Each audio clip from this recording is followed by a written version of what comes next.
Welcome back. రాజ్యసభలో వందే మాతరంపై చర్చ జరుగుతోంది. లైవ్ లో చూద్దాం. समाहित भी हुए हैं।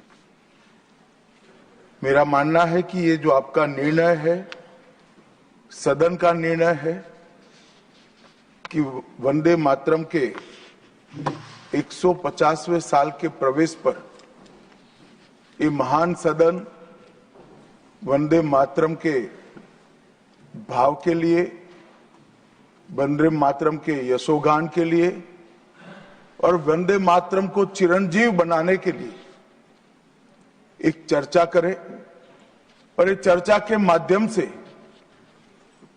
विशेषकर हमारे देश के बच्चे, किशोर, युवा, आने वाली पीढ़ियों तक वंदे मातरम का आजादी के लिए योगदान, वंदे मातरम गान की रचना में राष्ट्रभक्ति और राष्ट्र की संस्कृति के प्रति समर्पण का जो भाव है, उसका आने वाले महान भारत की रचना में योगदान, इसके संकल्प के साथ जुड़ाव, ये सभी चीजों से हमारी आने वाली पीढ़ियां भी युक्त हो।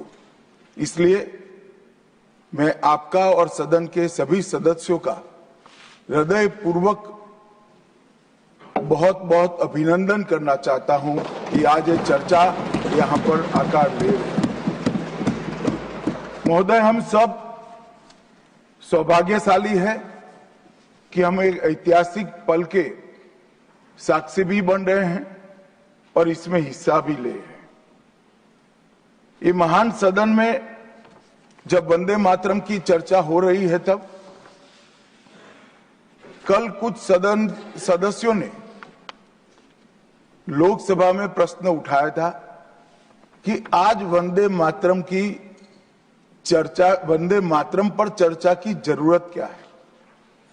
महोदय, वंदे मातरम पर चर्चा की जरूरत, वंदे मातरम के प्रति समर्पण की जरूरत वंदे मातरम बना तब भी थी, आजादी के आंदोलन के वक्त भी थी, आज भी है और जब 2047 में महान भारत की रचना होगी तब भी रहे।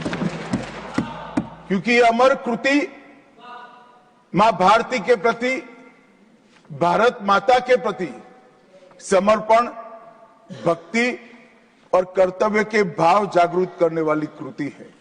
इसलिए जिनको आज वंदे मातरम की चर्चा क्यों हो रही है वो समझ में नहीं आ रहा है। मुझे लगता है कि उन्होंने नए सिरे से अपनी समझ पर ही सोचने की जरूरत है। कुछ लोगों को इसमें दिखता है कि बंगाल में चुनाव आने वाला है, इसलिए वंदे मातरम की चर्चा हो रही है। वो वंदे मातरम के महिमा मंडन को बंगाल के चुनाव के साथ जोड़कर कम करना चाहते हैं। ये सही है कि वंदे मातरम की रचनाकार बंकिम बाबू बंगाल में पैदा हुए, बंगाल में गीत की रचना हुई और आनंद मठ जिसमें बाद में वंदे मातरम समाहित हुआ, उसकी पृष्ठभूमि भी की बंगाल थी। मगर जब वंदे मातरम का प्रकटीकरण हुआ, वंदे मातरम बंगाल तक सीमित नहीं रहा था, देश तक भी सीमित नहीं रहा था।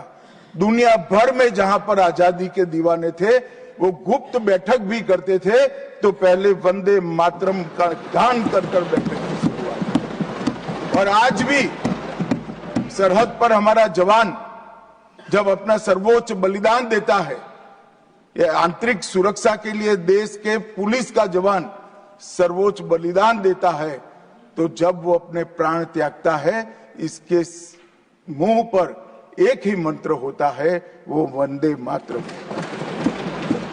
मान्यवर, ये वंदे मातरम का गान, वंदे मातरम का गीत, ये भारत माता को गुलामी की जंजीरों से मुक्त करने का नारा बना था, आजादी के उद्घोष का नारा बन चुका था, आजादी के संग्राम का एक बहुत बड़ा